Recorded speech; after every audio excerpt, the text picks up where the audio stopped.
uplift, inspire. Happy Sunday! It's my day. Happy Sunday. To diamonds. Let For me the tell two you Bush about the babies, place where you please hit should that start like. your day before you go out to the world and show them what you're made of.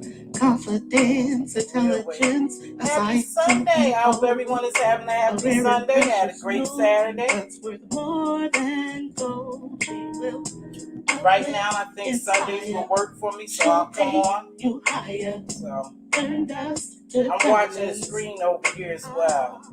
So we'll wait for some people to come in. Inspire. I'm excited to see you all again. Turn dust to diamonds, and the diamonds are free. And Mz.Teavalocity.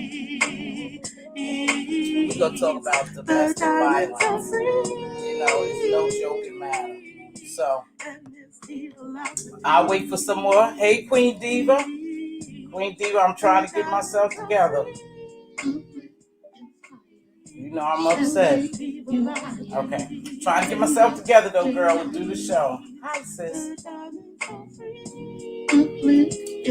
Peace, love. Hello, Queen. I know you enjoyed your birthday.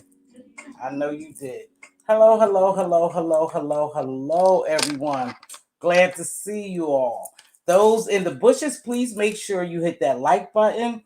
Even if you hit dislike, remember, it's all engagement.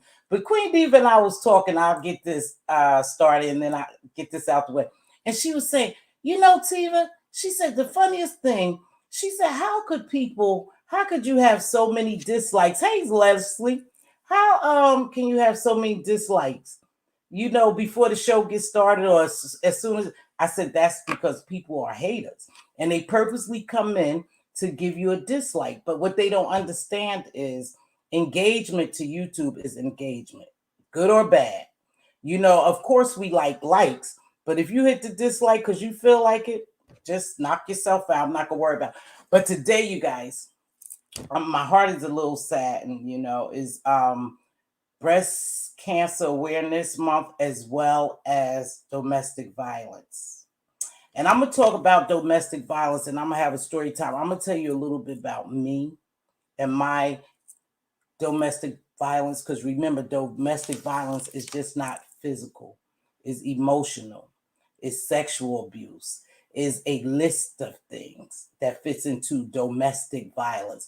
It's not just man on woman, you know. It could be woman on woman, man on man, child, adult, parent on children. Domestic violence is a broad topic, but is a very serious topic.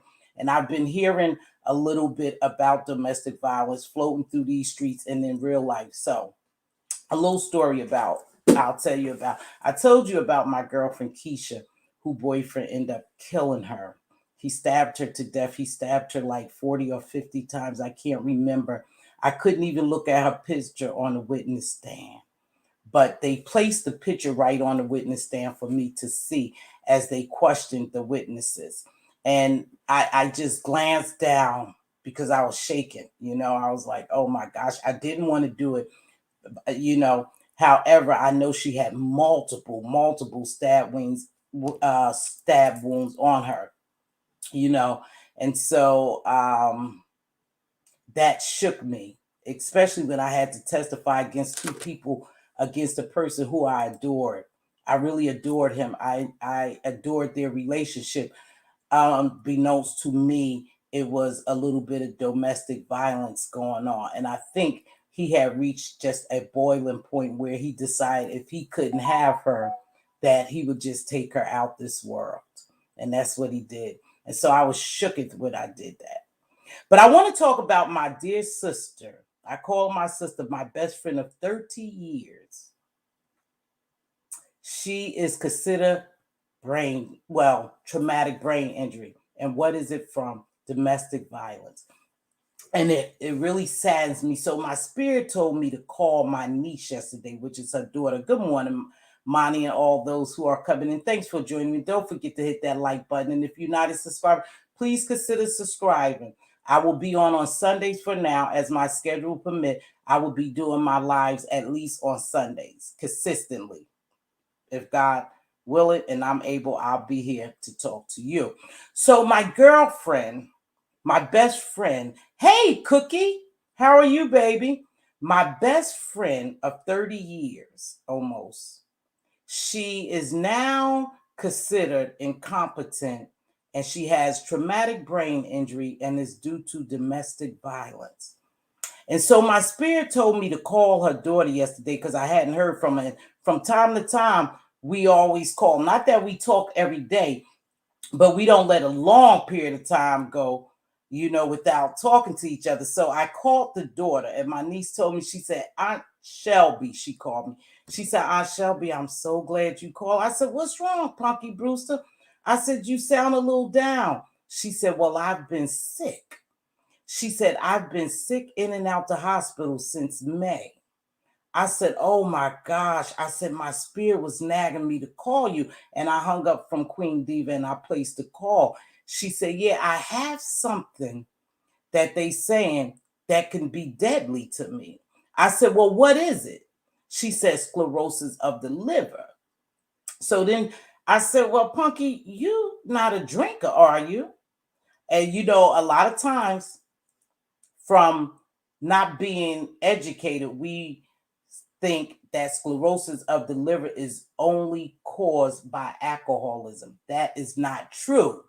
Many people who pop pills, your medication always say it may be hard on your liver or your kidney. They could end up with sclerosis of the liver and other complications, other things could cause you sclerosis of the liver. I said, I'm so sorry to hear that, Punky Brewster. I said, my heart is breaking. I said, I called because I'm checking on Mom. Now, mind you, Mom is I'll be 60. Mom is probably like 62, 2 years older than me. Best friend in the world. I would do anything for her. And I'm going to get to that. Why it bothers me so much, because you just heard me say I will do anything in the world for her, right? So a couple of years ago, I was talking to her and she was telling me about this husband she had married. She had met him in wherever she was and she married him, not knowing that her daughter had already contacted me and told me what was going on. And she was raving about this husband. Oh, he this, come sing happy birthday to my sister. Oh, my husband, this, my husband, that. And she just laughing, not knowing. I know that her husband was abusive to her because she didn't know that my niece had gotten to me and told me, but I never let on. Hey, Miss Playful, T. Trisha, happy Sunday, beautiful. And so I said, oh, yeah, she's telling me about this husband. And she never mentioned that he was beating on her. So down the line, she finally tells me about her husband was in jail. They let him out of jail and how I went to visit her. And she started telling me everything about how he had kicked her in the head. She was laying on the couch one day and he came in the house with another woman. Yes, I said that. He came in the house with another woman and she was laying on the couch and she said something and he hauled off and kicked her in the head. I said, you got to be fucking kidding me. I said, he kicked you in the head? She said, yes, sis. I said, just out of the blue? She said, yes, sis. I said, damn, that's hard to believe. She said, yep. And he came in with another woman, started talking shit to me. And I said to him, don't start. I'm going to call him George. George, don't start because I don't feel like that. And he started disrespecting. Hey, Roxy, Foxy. That's a long time friend of mine. It's about 50 years, 40 or 50 years, my real life friend, Roxanne. So she started telling me this because I was visiting. I spent all this money to go visit her, right? She started telling me about the abuse. Now she's telling me about the abuse because she's telling me how her head is hurting.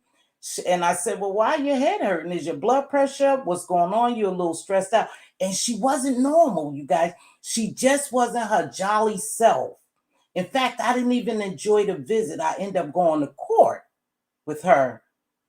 And my job was to make sure that bastard stayed in jail. See, she didn't know that's what what I was going to say. So anywho, She's telling me all about this and how he beat her, and that one day her and her friends, they were all in the kitchen and she smoked weed. She said, and the only thing I did, sis, is I passed him the joint and he hauled off and punched me in my face. I said, oh no, I don't believe no shit like that. Nah. I said, you didn't do or say anything, which, please don't get me wrong. Whether she said anything, he still didn't have no right to put his goddamn hands on her. But he was abusive. He was a drinker, I guess a smoker, and what else? And he was an abuser. So she said, he punched me in my face, sis. That's all.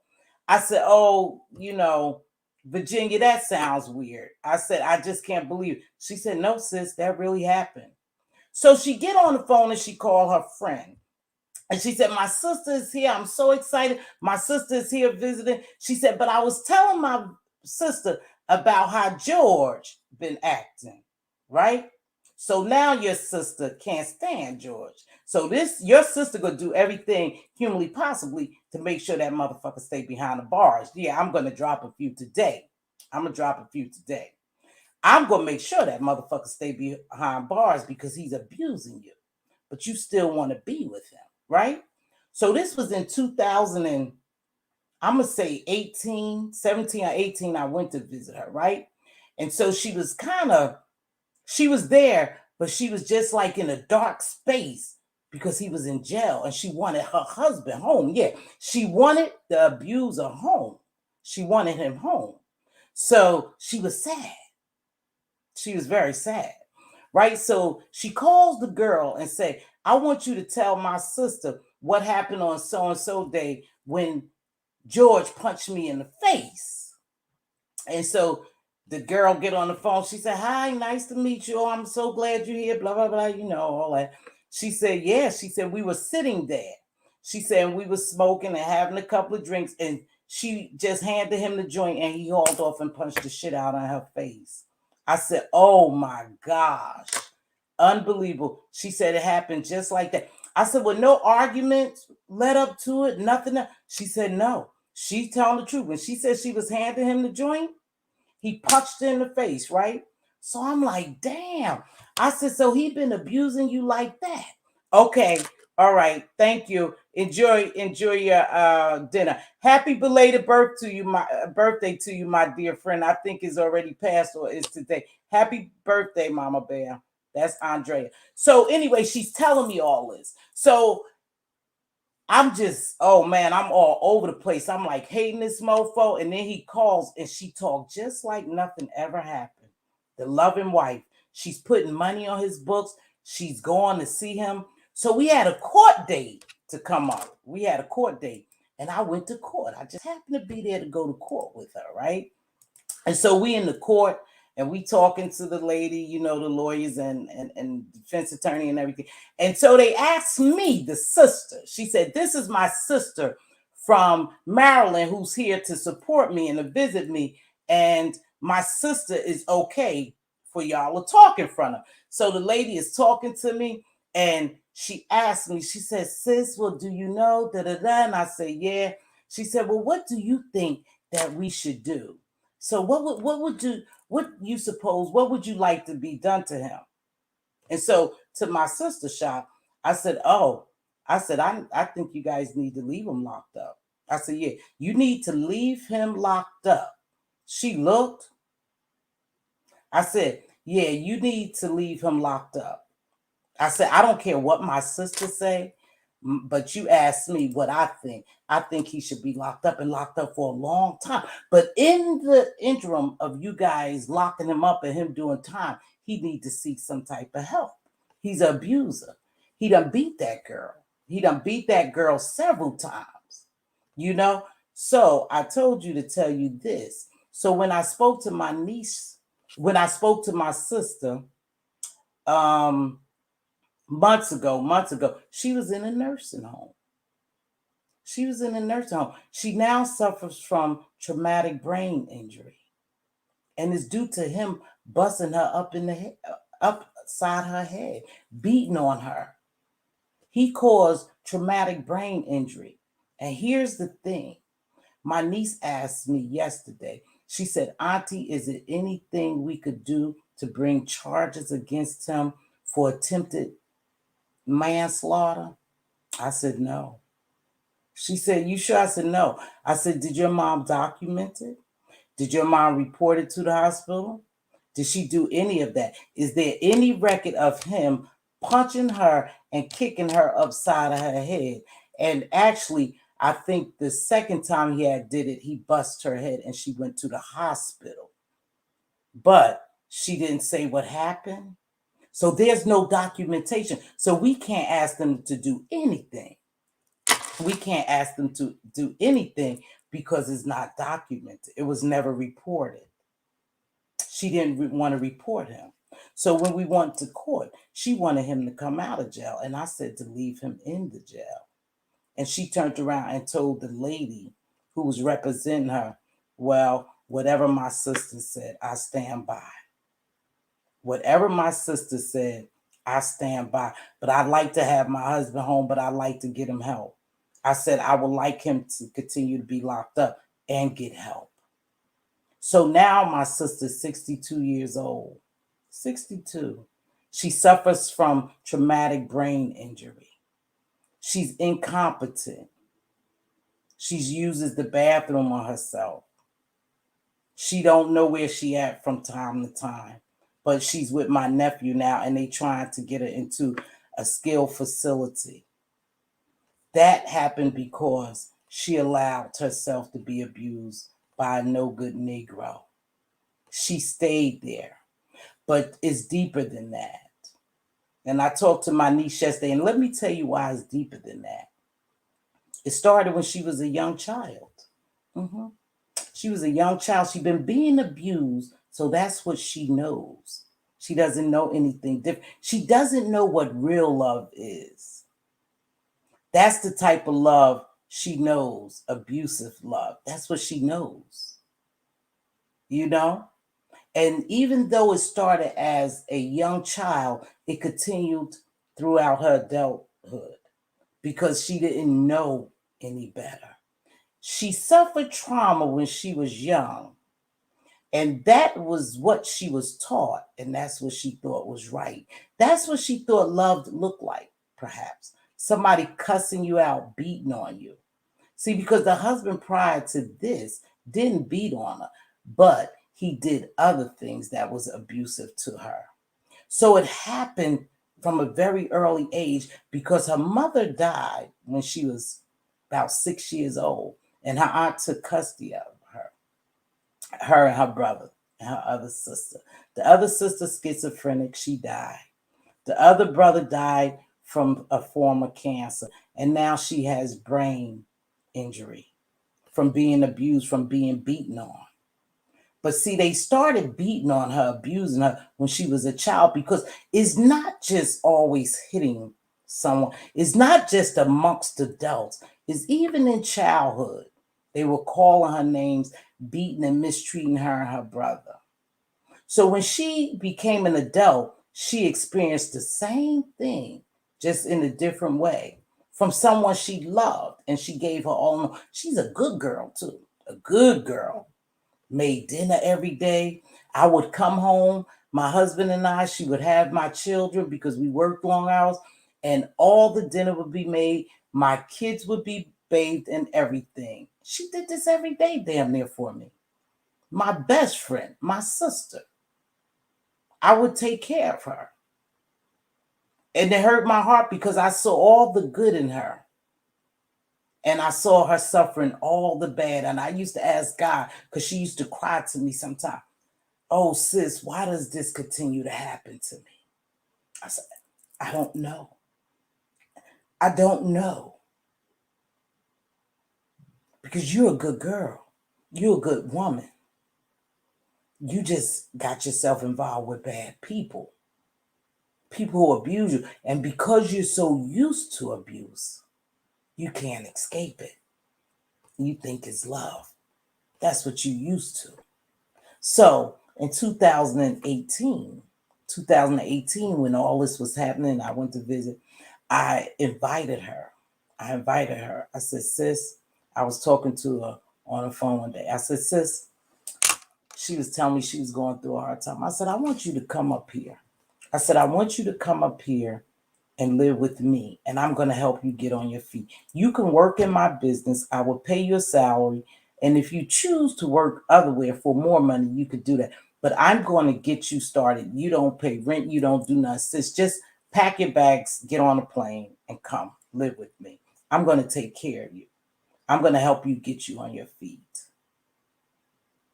She said, sis, this is what she said. Sis, she said, oh, I don't mind. She said, can I bring George? I said, no. I said, oh, no, you can't bring George. You can't bring George. She said, well, I can't come. She said, well, I can't come. I can't leave my husband behind. I said, that's your choice. That's your choice. You don't want to leave your husband behind? That's your choice. Hey, Jams Anita. I said, but you can't bring him. You can't bring the abuser to my home to abuse you and abuse me. Because I'm not going to stand by and let no man hit on no woman. My children are grown. My boys is not going to stand by and watch him abuse their aunt. They love their aunt. And she never did come. I made her that offer 2018 when I saw what she was going to. And she said, can I bring my husband? And when I said no, this is exactly what you call it. She said, well, sis, I can't come. And today she has traumatic brain injury from being beat upside her head. She chose loving him over herself. I don't know what she was looking for. He had cheated on her, had brought women to the house, had spit on her, kicked her, busted upside her head, punched her in her face, and in front of people. But she chose what Miss Playful said, graveyard love, over escaping that, coming to do better. And that's where she's at today. We're looking to put her in a nursing facility because my nephew is taking care of her, but him and his wife work. And so my niece now is laying up every other month in the hospital. She can't provide care for her. He's in jail, and we're trying to get him to stay there for life. But again, you didn't document it. You didn't call the police. You didn't report it. So who's to say that what we will go in there and say by him beating and kicking her and busting her head caused her brain injury, which it can. Trauma to the brain. I mean, look at the boxers. That's why they have speech impediments after a while. Trauma to the brain. But because she didn't report it, because she wanted to be with him, we don't have a leg to stand on. So I feel so bad. But not only her, you guys, not only her. It's plenty of women. Some women just don't know how to escape a situation like that. Some women call it love. But then you have to dig a little deeper, and we have to learn the background of people. Where do people come from? Where do they learn or think this is okay? Like I told you, she was abused as a child. So perhaps she thought it was okay to be called names or to be hit on, because they used to beat her and her brother and lock them in the closet, beat them with shoes, and do all kinds of crazy shit. Of course she knows that wasn't okay, but that's what she saw. That's the life she had lived. She didn't do her children like that, but she continued to take abuse from other people. And she's a beautiful person. Beautiful, beautiful. But because of her refusal to leave him, this is what happened to her. And I gave her the out. You don't have to pay me anything. Sis, just pack your clothes and come. I got you. Because I had it. I got you. You could work for me, and you could choose to work somewhere else, but I will give you a position, and you could work and for me until you get something that you can live with me until you get on your feet. You know the hustle. You know how to do it. You've been taking care of yourself for a long time. Even when you was married, you was taking care of yourself, because both of those niggas was no good. Excuse my French. They were no good. So see, domestic violence is real. Domestic violence is real. Is no laughing matter. No laughing matter. I know sometimes we drag, no, not we. Sometimes people drag and joke, but there's no laughing matter to that, because there's millions of women. Nah, maybe not millions. I don't know the statistic, but thousands of women end up in the grave behind domestic violence. Let me read some of these comments right quick, and then I'll tell you my story, how I got out. So hold on. Thank you for joining me. Please hit that like button. If you're not a subscribe, please consider subscribing if you want to. Please share the video out. Hey, official D Spot, Cookie, Roxanne, Cookie. Hey, Michi. Happy birthday to Rita, the baddest roaster. Rita running shit. Happy birthday, beautiful. Enjoy your day. Hey, Jams Anita. Thank you. I wanted to, yeah, Graveyard Love. That's what it's called, Miss Playful. Graveyard Love. That's a good name for it. Why do women sacrifice themselves for love? You know, Jams Anita, there are several reasons why people stay.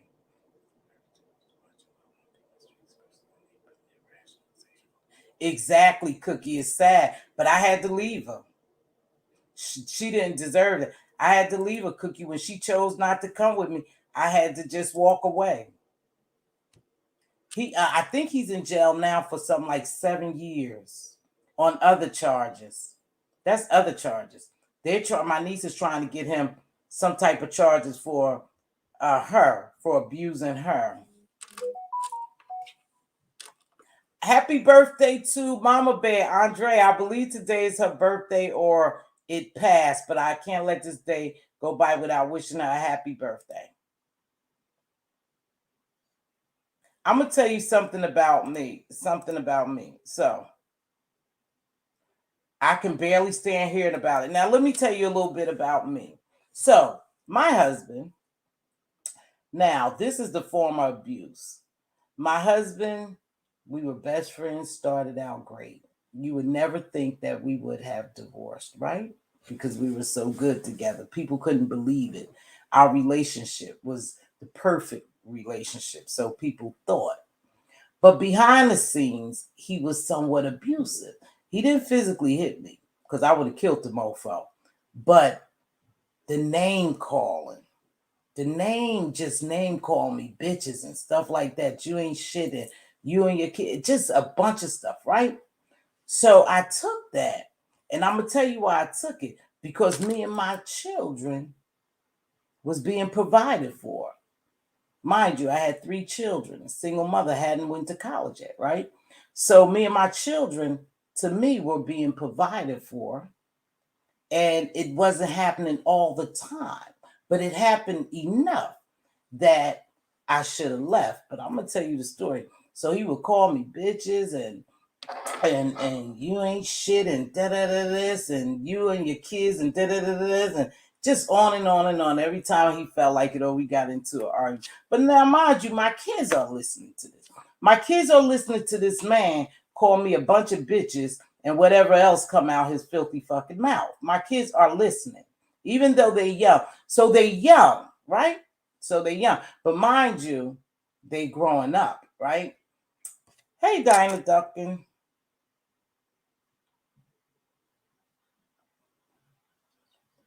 Oh, wow, shit. You did your thing, huh? So my kids, my kids was growing up and my kids was feeling some kind of way. And when I talked to my kids would express how they really felt. So I had to make a choice to stay in this marriage because we was doing so well. My kids were being provided for. I was being provided for. We had a nice house. I had several cars, had money in the bank, wore nice clothes, all the materialistic things was provided for us, but the real love wasn't there. So I stayed for a little while. I stayed until one day I was talking to my daughter and my oldest son, not the little one, my daughter and my oldest. And my daughter was telling me how she felt, how she really felt.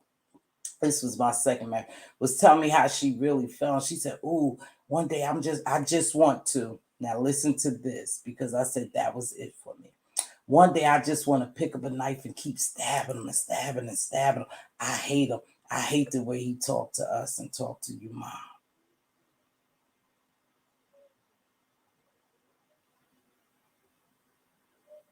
Am I listening? My daughter, who's probably 13, maybe, I don't know, I'm going to say 13, said, I feel like a knife, picking up a knife and just keep stabbing him and stabbing him and stabbing him. That's my 13-year-old kid. Then my 12-year-old said to me, he said, yeah, because if he called you another name, he said, I just want to shoot him. I said, damn. So that right there alerted me. That alerted me. You have to go. You have to go. Don't give a shit about nothing. Because I'm thinking, where am I going to go with my 3 children? You know, and get a good job to provide for them the way we're being provided for now. You know, it was more of a, we're secure here. Stay here. Something said, no, no, no, no. Take your 3 kids. And I went to my sister's house, the one I was telling you right now. I went to her house. What happened is he was going out of town. He was going out of town. And we had just had an argument. And what I think happened, I'll tell you what made him feel that way, or the reason why he became that mean.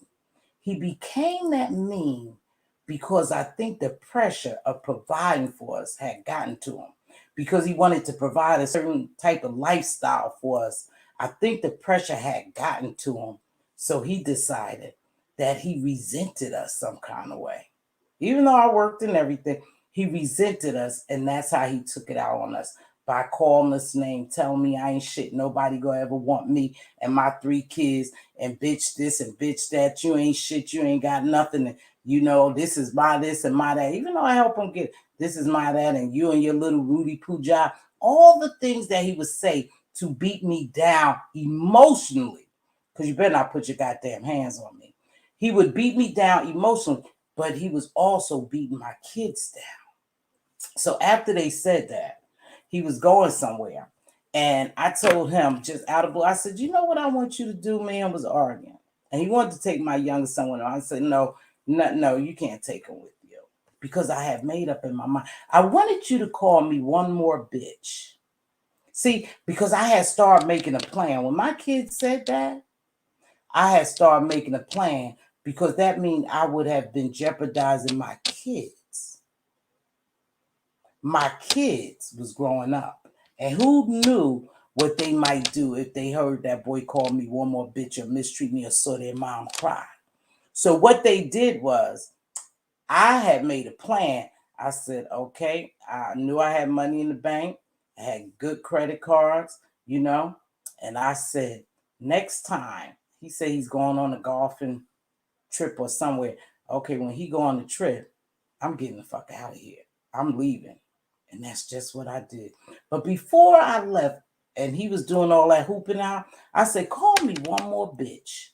I just want you to call me one more bitch, because this was going to be the breaking bitch. Yeah, this was going to be the bitch that broke the camel back. I said, just call me one more bitch. I just need you to call me one more bitch. He never did. But when he left, that next day, I rented me a U-Haul. I packed that U-Haul up, got my money out the bank, and put my kids and my dog in that U-Haul, and I got boogieing. I headed to the West Coast. No more to ever, I never ever looked back. Got my 3 kids and the dog, got U-Haul, and got the fuck up out of there. You have abused me and called me bitch and beat me down so bad mentally that I can't take it anymore. And I don't give a shit if me and my 3 kids live in a fucking paper bag. We gonna be all right. And I left. I got that shit, packed it up, left, drove 17 hours,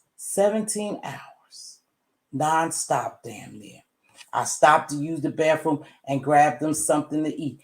And I kept it moving. And that's been 21 years ago. And I never looked back. I never looked back. And my sister, who I was telling you about, Virginia, I'll call her. She took me and my kids in. I got a job at the hospital. A couple of years later, went to school, finished college, and been providing and taking care of myself ever since then. I took care of my kids. Never, when I tell you never, nope, I'll be lying. One time when I went to have a surgery, I don't know if anyone could see this, but I don't think you'll be able. Hold on. You might can't see it, but I have a long scar from the beginning of my neck on down where I have had surgery. And that's the only time that I have ever received food stamps. They gave me food stamps because at that point I was incapacitated. I don't know how the hell my sister did it. Virginia, the one I'm telling you about, she went down there while I was in my hospital bed and got food stamps for me and my kids. I was going to be out on disability, but she went, I don't know how the hell. That's why I said Virginia know how to do everything. So she would have been all right. She would have been all right. She would have came up here and got herself together because she knows everything, right? She know the system. She went and got me food stamps. Damn sure did.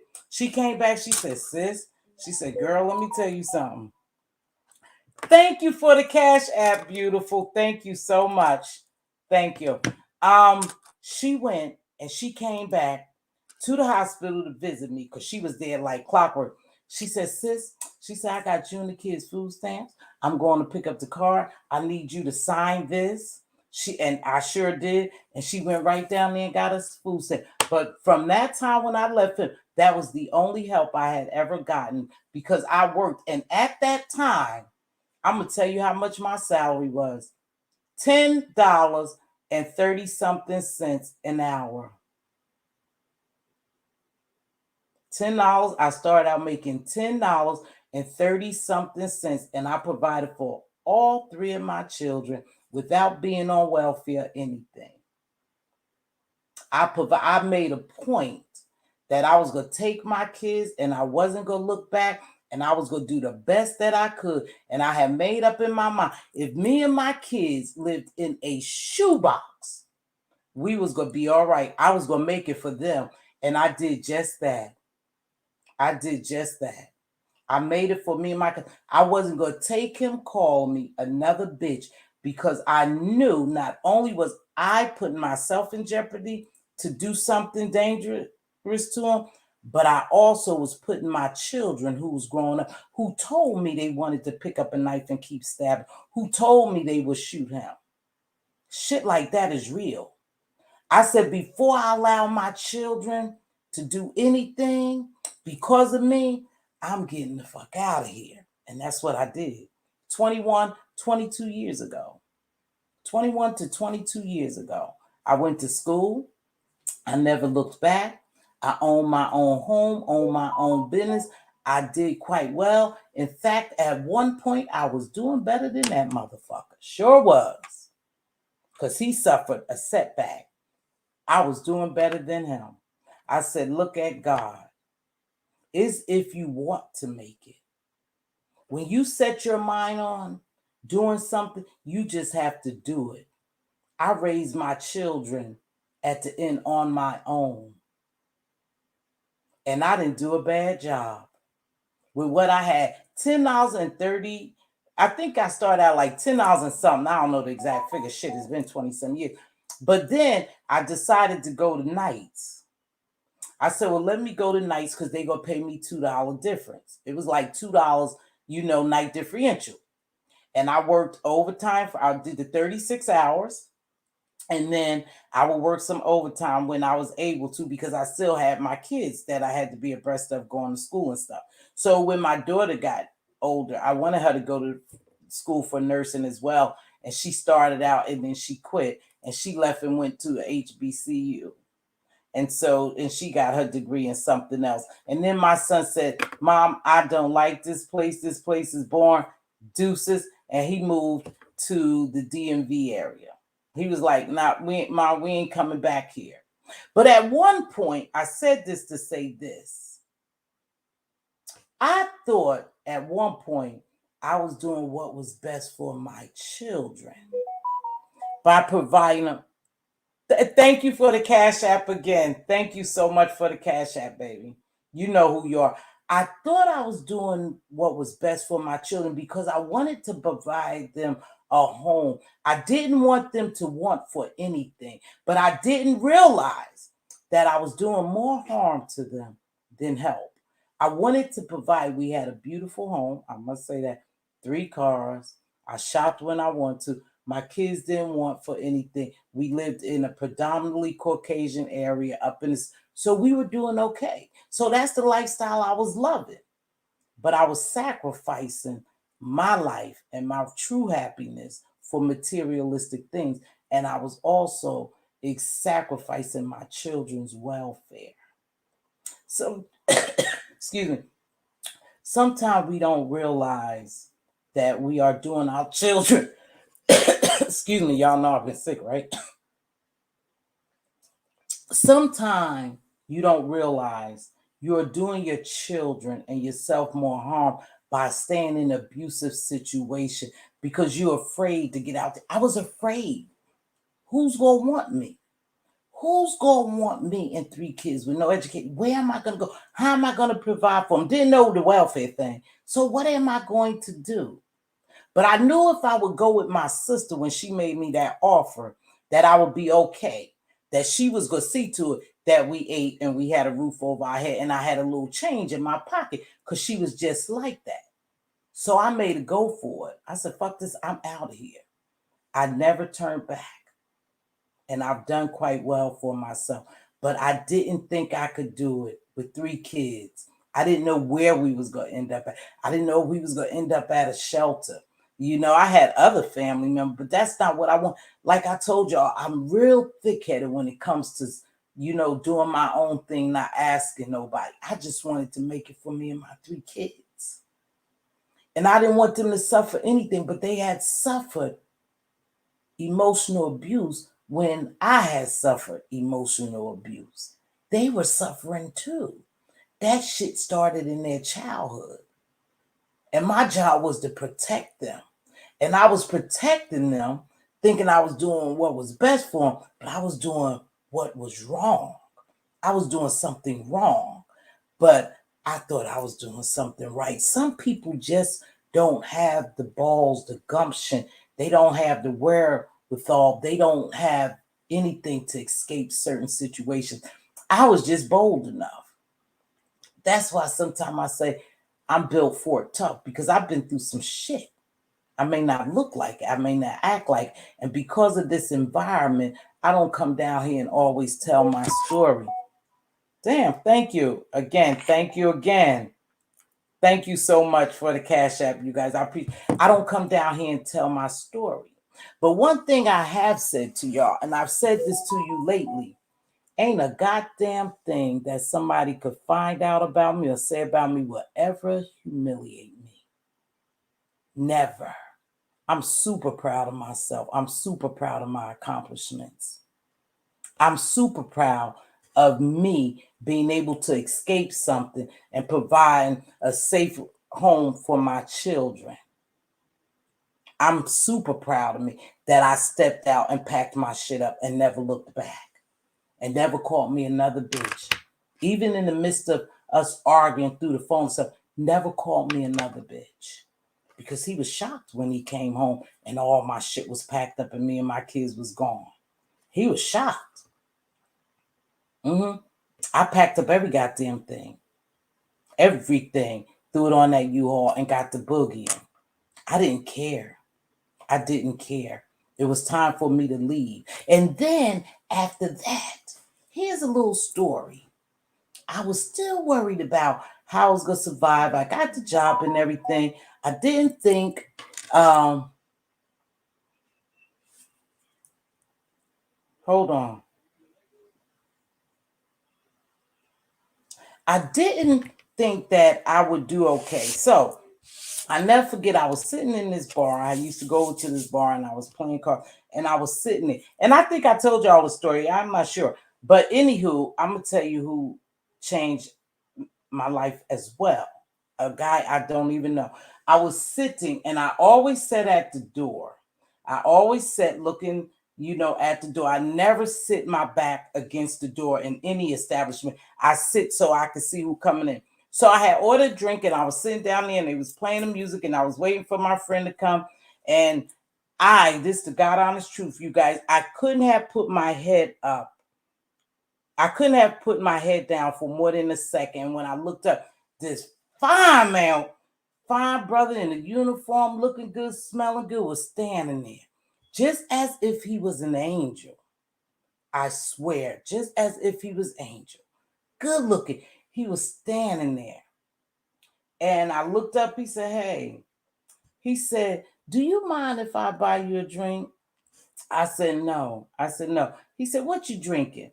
I said, brandy and a splash of 7-Up or something, whatever. He said, yeah. So he go get the drink and I was like, damn, he fine. Okay, girl, you ain't doing too bad. He said, ain't nobody want you this. And he in the military, you look damn good, right? So the guy came back and he said, you mind if I sit here? I said, no. I said, thank you for the drink. And he sat down and he started talking to me. This is what he said. I don't know who hurt you or what someone has said to you or what you're going through. He said, but you can have any man in this club. He said, you're a good looking sister. He said, you look like you well put together. He said, I don't know who hurt you or who told you whatever they did to you, but you're a good looking woman. You can have anyone in this club that you want. I was like, huh? He said, now I don't know you. He said, and I don't know your business. He said, but somebody have really hurt you. Somebody have told you some things that you believe. He said, but don't believe it, sister. You can have anybody in here and you gonna be fine. Got up, y'all, listen to God honest truth. He got up, went over to the bar, started talking to somebody else. I thought, damn, this is weird. I never saw this guy come in. And I'm looking at the door. And when I said I only dropped my head like for a minute, like to pick up my drink or whatever, he was just standing there, just as if he was an angel. That was confirmation from God. Not so much about I'll get a man or anything like that, but that was God's confirmation to me. Even though it was in a bar, a club, God will meet you wherever you at. That was his confirmation to me that go out and you're going to be okay. Go forth. You're going to be all right. And from that day on, because remember, I was emotionally damaged. I was beaten. I didn't think nobody would want me and my kids. I didn't even know what to do. I didn't even think highly of myself. I was like, well, damn, you don't have no education. You got these kids, you da-da-da.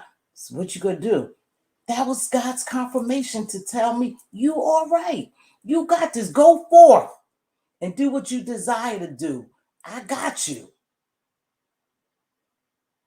Just out of nowhere.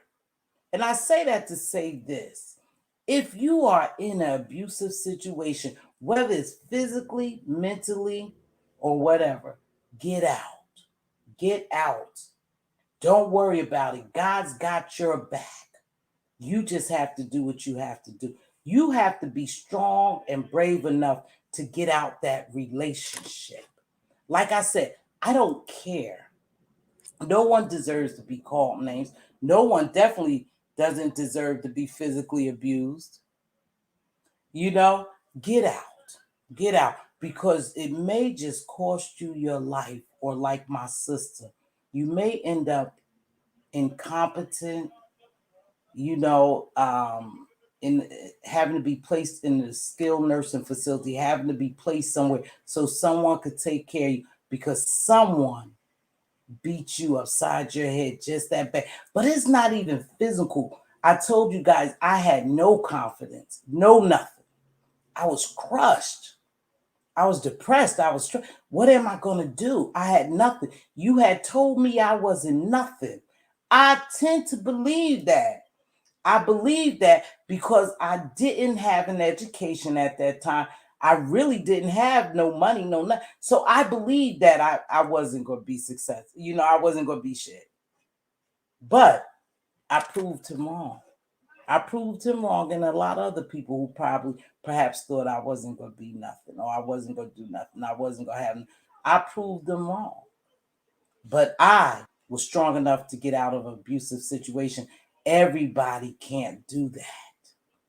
And there's no joking or joshing or playing or fun about domestic abuse. There's none whatsoever. I don't get a kiki out of it at all, because I had two people who I really admire and adored and love that got hurt out of domestic violence situations. One is dead and one is brain dead.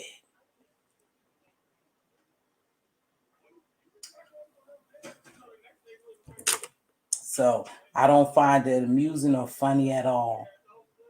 I don't be dismissive about it. I don't care who it happens to. I told you, it could be parents on children, spouse on spouse, man on man, woman on man, woman. It doesn't matter. It's all domestic abuse. And there's forms of it. And I took a minute to write it down. So there's physical, sexual, emotional, economics. Remember, I told you I think the pressure had got to my husband because we were living a certain status and he was working and he was providing that. And I don't know, because he wanted us to have this life and we was enjoying this life. If he started resenting me and if it started becoming financially stressful on that, he took it out on us. I don't know what went wrong. We were the best of friends, so I wouldn't have never thought that I would have been up in divorce court or anything with him because he was my good friend. But I believe because he had economic stress on him, because he wanted to provide that and live that lifestyle, that he resented us for it. And so he started abusing me. And not like I didn't work, but it wasn't good enough for him. Oh, thank you. Hey, Cloud baby. Hi, Trina B. Yes, it was but God moment. When that man said that to me, I was like, yes, he will. He meet you wherever you are. Because who would think in a bar that would be somewhat like an epiphany, right? Epiphany, right? Like, wow. And the guy left. And my girlfriend ended up dating the guy. She ended up dating him. We never did have any type of relationship. He was just sent there by God to deliver that message to reassure me that I was going to be okay, me and my children. So I had to redball the beginning. Your sister has a powerful story. Yes, she does. There's my bootleg co-host, I've been looking for you. A boost of encouragement, good looking out, fine dude in the uniform. Yeah, he was a fine dude. I am so sorry, Mz.T. Thank you for sharing, being strong for you and your sister. I'm grateful when you need help. Your sisters were your support system. Yes, she was. She told me, hey, TC Queen, she told me to pack my stuff and bring my kids there. You don't need anything. Hey, come and get this commentary. Wait, there's a content creator named Come and Get This Commentary. Oh, maybe that's not her. I thought that was her. It's a sister who P shares out called Come and Get This Commentary. She's pretty good. She's talking about a sister also who's faking abuse, domestic abuse. That's not cool, you guys. That's not cool. And it's not cool for us to be dismissive of someone's situation because we don't like them or we think, we don't like them or whatever. That shit is real. It's real. Domestic abuse is real. Excuse me for the language, the colorful language I used today. You can tell that this was very dear to me, this story. And every now and then I do have to drop some of the colorful language, but please forgive me for using colorful language. But I said what I said.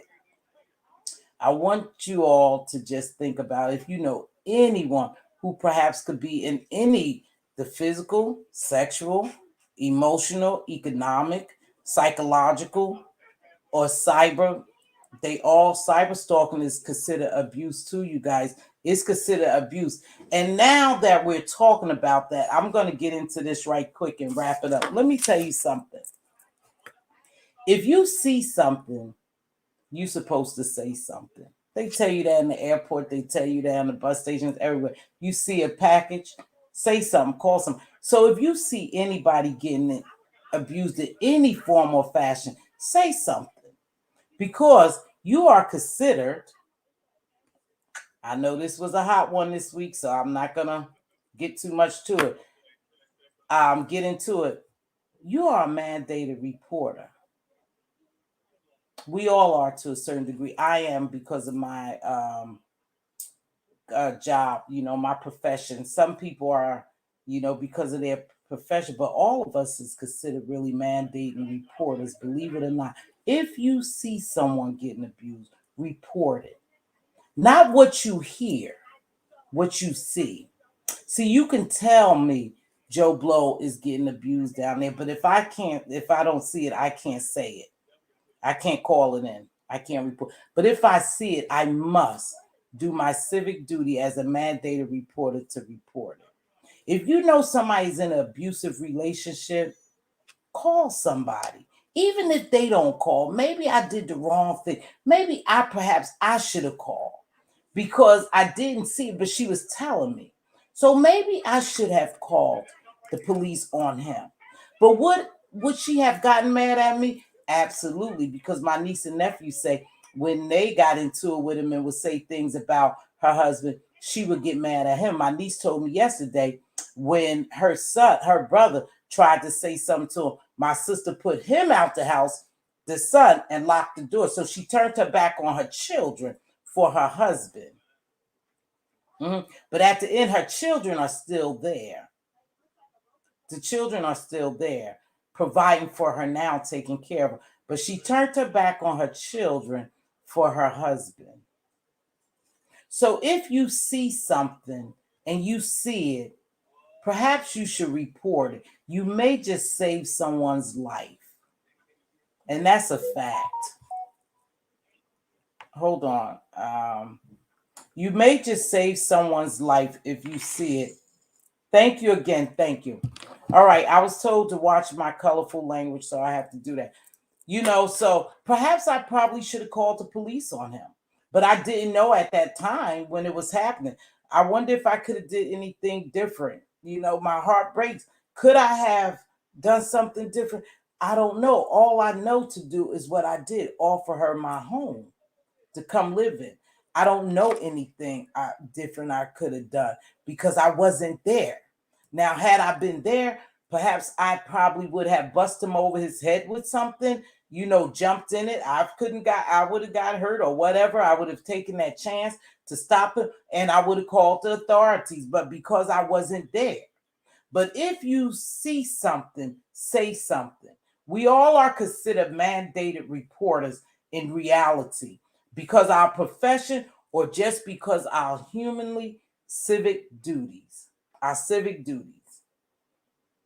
Just see it and say it. Don't wait on it. Yeah, can't help anyone who don't want help.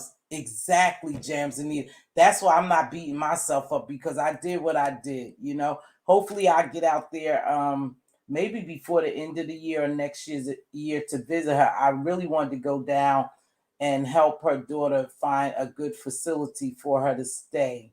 There's nothing wrong with that. There's nothing wrong with facilities. You just have to look for the best. And I told my niece, if you guys, there's nothing wrong with putting her in a facility because that's a tough job. I used to do that job for years and it's tough. My sister did it taking care of my mom when my mom got ill. Some of you have done it taking care of your parents or a loved one when they gotten ill. And, to wipe them and feed them, especially when they're not cognitively there, sometimes it's a burden for some people when they have other children. You don't want to look like a reality is you don't want it to say and you don't want to look like it's a burden. You don't want to act like it's a burden, but it really is. I did it for a living for years. I know it could be heavy for some people, But as long as you do the right thing, you find them a good facility and you visit them as much as you can to let them know that you are still thinking about them, you are still a part of their life, and you are there visiting them, to make sure you advocate for them. You must advocate for people, because sometimes facilities, and I know, and how do I know? Because I worked it for years. Sometimes they will let things slip through the crack. They will take care of patients. I'm not saying I did it, but I know how it goes. They will take care of patients who family members visits them every day or more frequently than the ones who doesn't have any family member, who don't have any family member to visit them. They get treated last. They get taken care of last. That's the truth. That's the truth, you guys. Because there's a shortage. And a lot of time when there's a shortage, if you're in the medical, I'm telling the truth. I'm just telling the truth. If you're in a facility, they will take care of the ones who they know family members are visiting and advocating for before they take care of the lady who's in the bed, who doesn't have any family member, who doesn't speak for herself, who can't advocate for herself. She would be the one left behind. That's a fact. I'm not lying. It's a fact, because I live it. I know it. And if you have to, try to find the best facility for your family member, but make sure you go there and you visit and you advocate for your family member, because they will leave you behind. It is what it is, you guys. Not that they want to do that, but that's what they have to do, because they have to do what they could do with what they have. And there's always a shortage in the nursing field.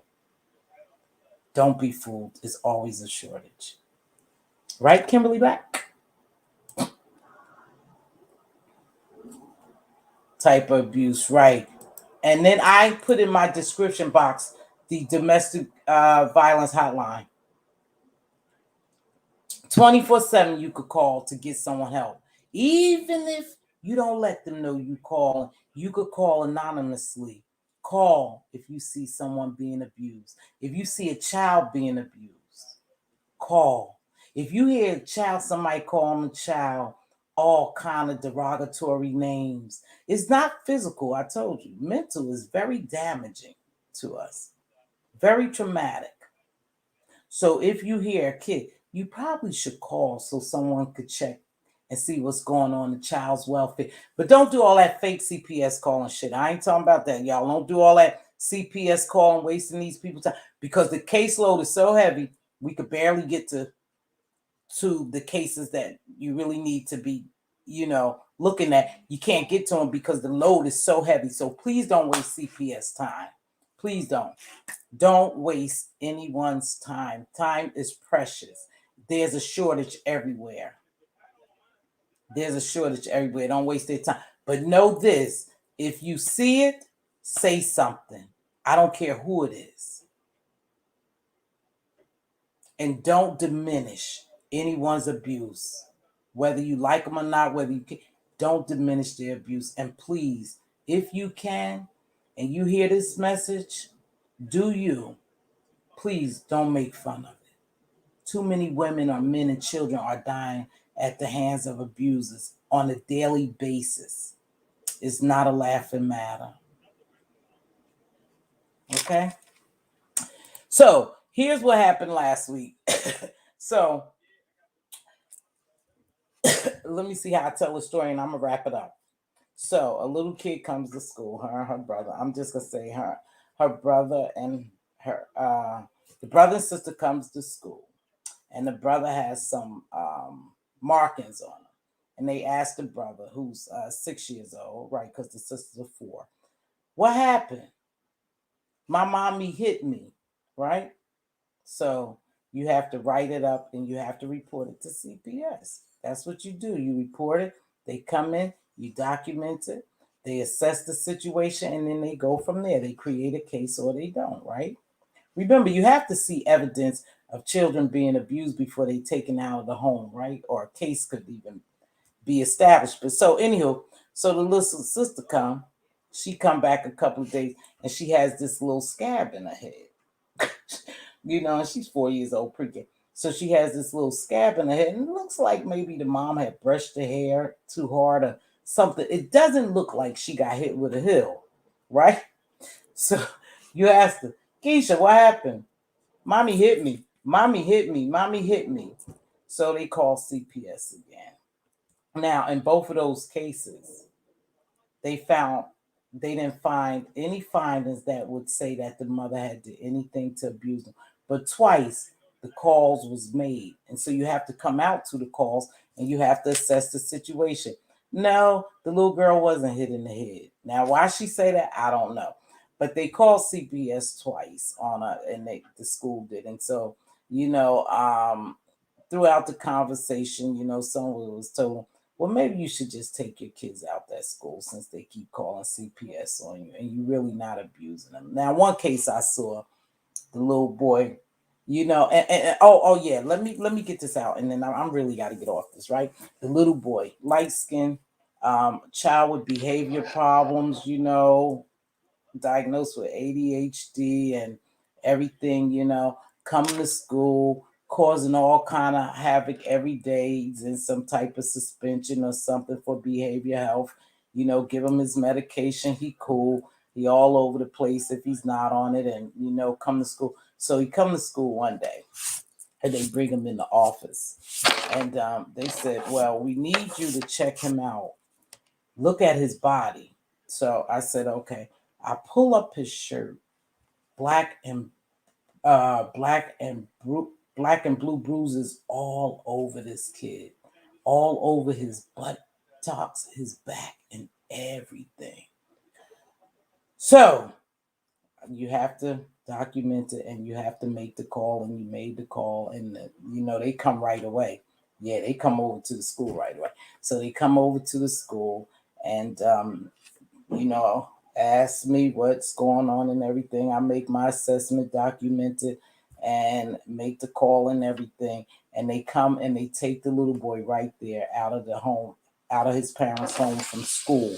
In other words, he couldn't return home. And they called the parents and the stepfather, and told them what was going on stuff. But now that little kid was beating, and he was a mischievous little boy. I hate to call kids bad and say stuff like that, but he had a behavior problem, and you hear some people say, I've heard some people say, oh yeah, his little ass deserved beating. Not like that. Not like that. That's abuse. A beating doesn't solve everything.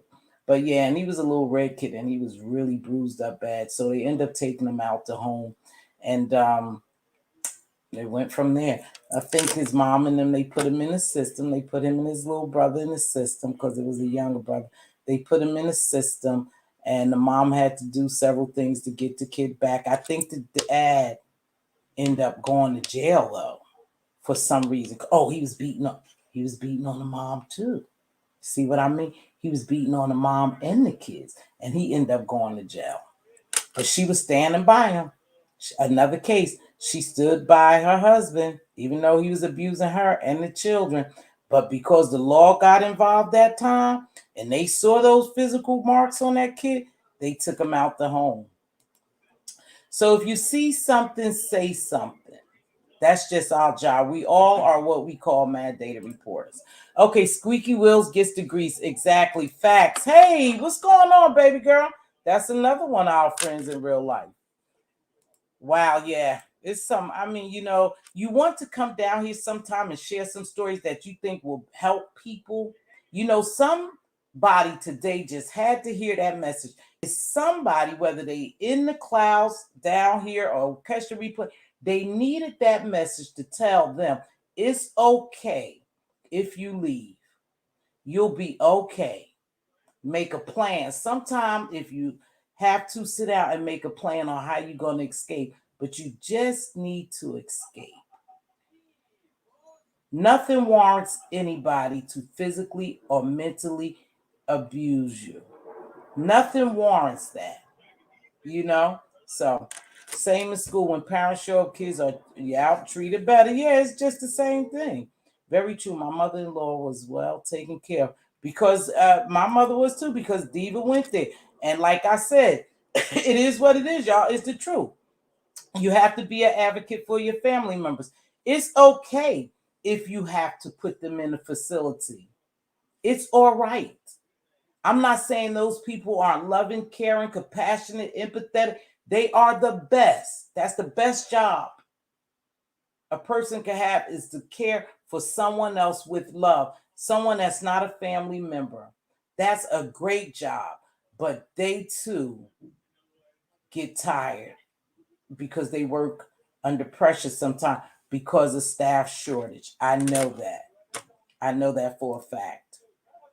You don't have to show children to get them to listen, right? You don't have to beat. No, you don't.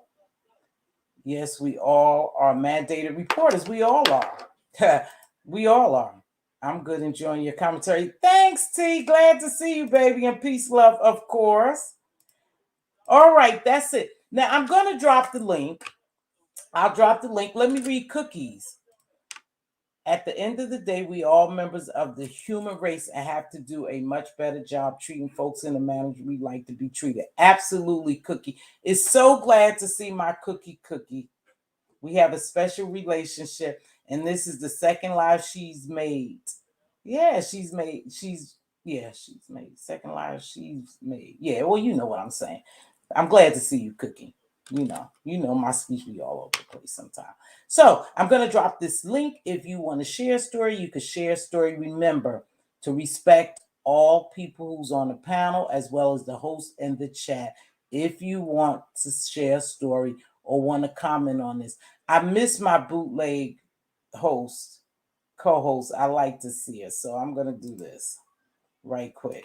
If not, I'm gonna get out of here. Like I said, hopefully I'll be doing Sundays right now around the same time. Catch me on the flip side. You are so correct, Queen. People get tired, and we have to make sure. Yeah, you have to make sure when you love someone, you do what's best for them, and you don't have to feel guilt. Like even when Diva took care of my mom, Diva did an excellent job. She probably provided care. Now that's my profession.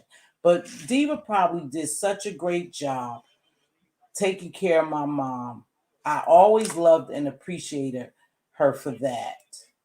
I really did. She took an excellent job taking care of my mom. And when my mom had to go in the facility, Diva cried. Diva had a tough time with it. I had to go to Jersey and talk to the doctor and my sister. And the reason why I had to have the doctor talk to my sister, because even though I would tell Diva these same things in relation to my mother's health and what's going on, she didn't believe me.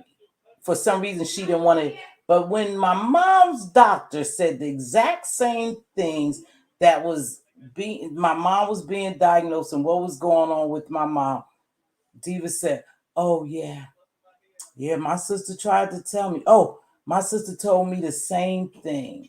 But she struggled so much, because she didn't want to put my mom in a facility. And I told her, because I can't provide the care for my mom, I said, it's getting tough. You have to do what's best for her. They can provide 24 hours care. You just have to make sure you go there daily as much as you can to let her know you're still here, and advocate for her. You have to advocate for her. And she did just that, but she had a tough time putting my mom in a facility. And because of who I am, I told her, you shouldn't feel that way. Or because of what I know, my medical knowledge, I told her, no, Diva, that's what's best for her. It's getting to be too much for you. You have to work and take care of yourself. That's getting to be too much for you. At times mom would wander, but Diva do live in a gated community, so they knew my mom, and they would call her and tell her. They would see my mom. She done walked over somewhere. That she's not supposed to be. They would see her down.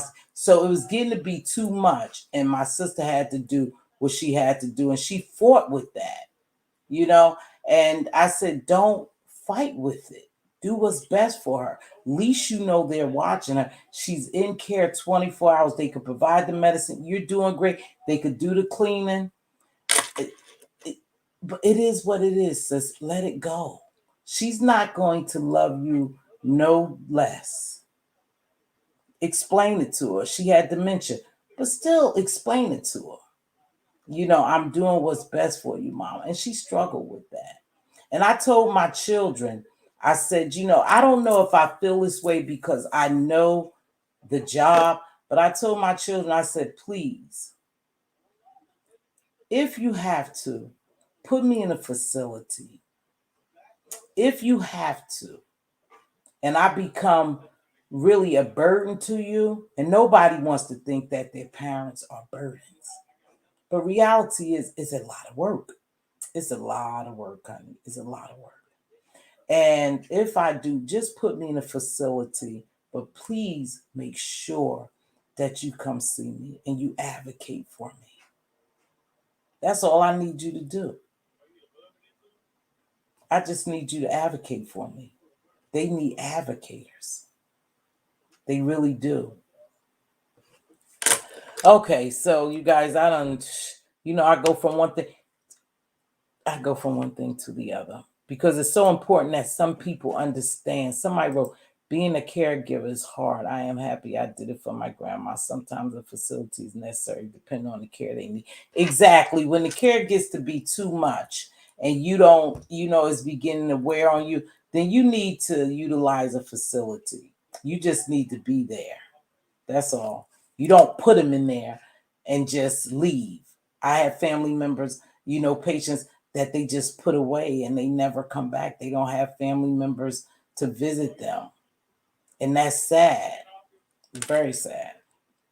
Thank you, TC. I understand, Mz.Teavalocity. My sleep pattern is getting better, so I've been awake during the times that you're on. Thank you so much, Cookie. It's always a pleasure to see you and Monty and TC and everybody. I enjoy coming down here, but I always said if I don't come down here and really have something good to share or to inspire, uplift, encourage, or whatever, then I'm not going to come down here. This is not worth it to come and talk about something that is never needed, something necessary in the facility, have activity and community environment. Right. She used to go to bingo and everything. Wendy would go, Diva would go in there and play bingo with her. Mm-hmm. And when I visit her, she would be so happy when I walk through the door. She would be so happy to see me. It is, though. It is what it is. She was so sad. Yeah, it is what it is. But I'm going to get off that conversation. And I dropped the link. So didn't anyone didn't want to come join me? Let me see. We all need to know informal documentation indicating our medical preference at the end of life decision. Yeah, that's important as well. Please make sure that you have a last will and testament, a living will. You have all those things put in place for you, So I'm going to get ready to get out here. I've been on an hour, 18 minutes. No one wanted to come up. And so please visit loved ones and friends and old and new. Exactly, TC. Check on the old ones. Thank you, Trina. Yeah, I'm going to see. No one wants to come up. So I'm going to get ready to get out here. I've been on here an hour. I thoroughly enjoyed this conversation. But keep my girlfriend and myself in prayer. I feel for my sister. I would do anything for her. Unfortunately, I can't go where she is and take care of her because I have to stay where I'm at and take care of myself, right? But anyway, T, is always a pleasure to see you, baby. Good to see you. I know you be over there in Rita's. Today is Rita's birthday, so hopefully she's enjoying her birthday and she's taking a break from this bull crap over here. Mm-hmm. Yep. So I'm going to get ready to play my music and get out of here. You guys, thanks for stopping out. Please make sure you like the video. If you're not a subscriber, please consider subscribing. For now, what it looks like, I'll be here on Sundays. And again, thanks for all the cash apps. I received quite a few cash apps. Thank you so much. I appreciate it. I really do. Oh, thank you so much. Oh, shit. Shucks. They wasn't little either. Oh. Thank you, baby girl. With the K, I see you. Thank you. I don't see you in chat, but I see you. You might be going by another name. But anywho, you guys, we gonna get ready to get out. Anybody have any questions for me? Oh, Roxanne. It's so great to see you. It's great to see you. Yeah, good friend of ours who we grew up with. Like a family member passed away. We don't know what from, but Roxanne and Diva know we grew up with this lady, and unfortunately, she has transitioned. So pray for her family stuff, but keep people in prayer. Make sure you check on your family and friends, young and old. Make sure they're doing well. With that being said, if you see your king's crown crooked, help him straighten it up. If you see your queen's crown crooked, help her straighten up. Speak life and wisdom into your prince and your princesses. They are joint heirs. They are future. As always, be a blessing and not a bother. It doesn't take much to bless someone. A simple hello, how are you? You look beautiful today. I like your hat. Beautiful smile. Can I help you with that door? I'll grab those groceries. Here's a couple of dollars. Enjoy yourself some lunch. There's no blessing too small. Thanks for the blessings I received today. And until I see you again, stay safe and be blessed. And I'll see y'all on the flip side.